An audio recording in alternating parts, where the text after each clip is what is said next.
Salut à tous, c'est Pangdosh et nous bienvenue sur cette vidéo qui aujourd'hui va parler d'écologie et va parler un peu de violence. Un des points qui pour moi est étonnant, sachant que je suis une personnalité plutôt violente, c'est de me dire que la plupart du temps, que ce soit d'un point de vue éducatif ou que ce soit d'un point de vue on va dire gouvernemental pour passer les messages, la plupart du temps, on part du postulat qu'il faut éduquer la population ou éduquer les jeunes et le faire de façon plutôt bienveillante, gentille, mignonne, etc. est la meilleure des choses. La réalité, celle que l'on voit au quotidien, c'est que quand on a un conflit comme celui qui est en train de se passer, continuer en Israël et en Palestine, on s'aperçoit bien que c'est parce qu'il y a des images choquantes, des récits choquants, que l'attention des populations commence à prendre intérêt, ou en tout cas va donner de l'attention.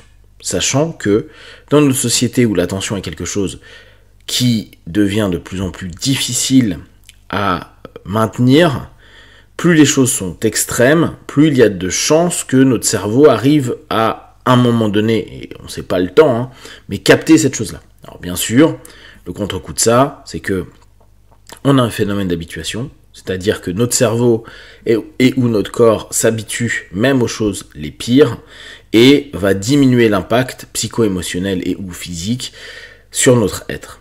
Ce qui ne veut pas dire que ce soit plus supportable ou acceptable, mais de toute façon, on fait avec.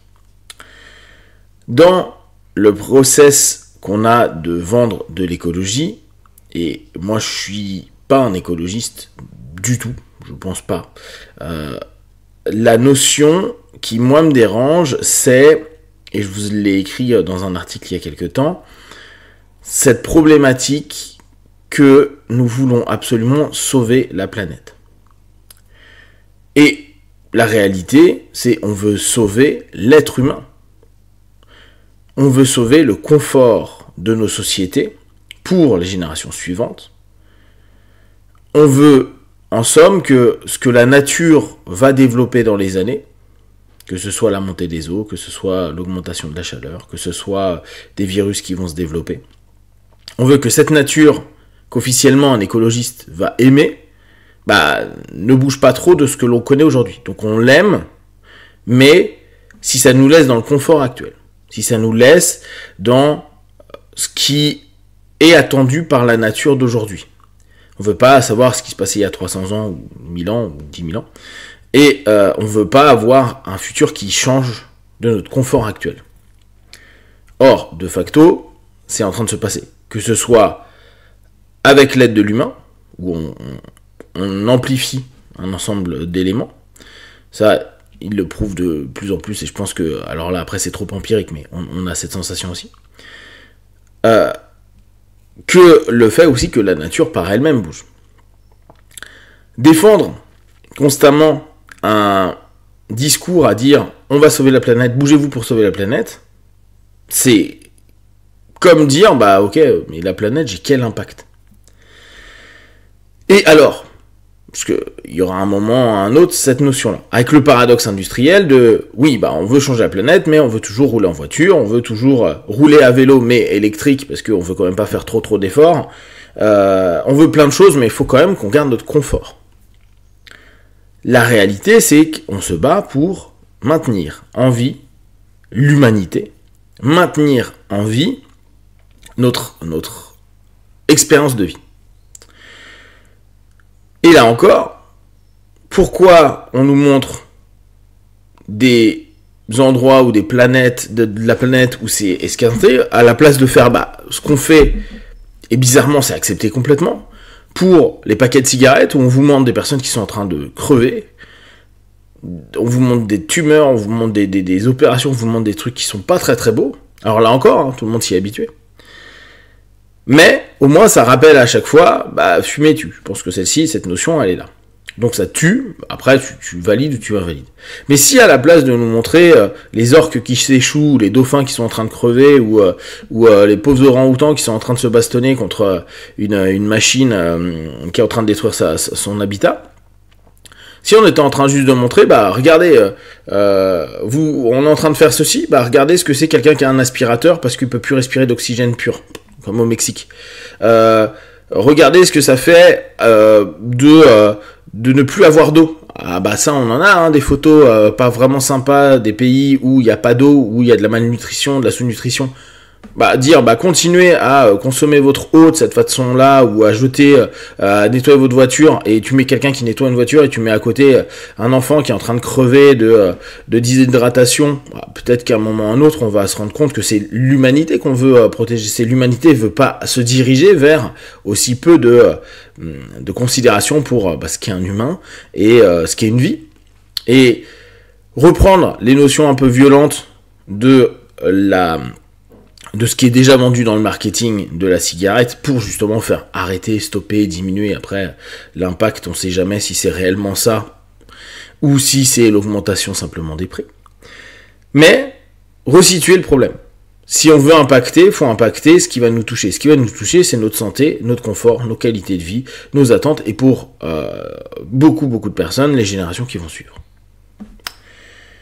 Mais là encore, on s'aperçoit que les gouvernements et les industriels, qui sont souvent qui vont jouer l'un avec l'autre, peuvent très bien nous faire des orientations et des publicités pour dire c'est horrible, on reprend la clope, mais ne va pas dire ça sur d'autres éléments.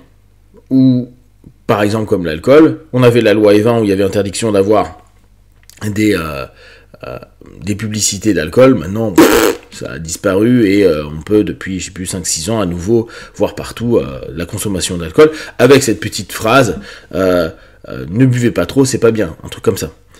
Mais l'écologie fait exactement la même chose, c'est-à-dire que ils nous disent ouais c'est pas bien, arrêtez vos voitures X, vos voitures thermiques et prenez des électriques.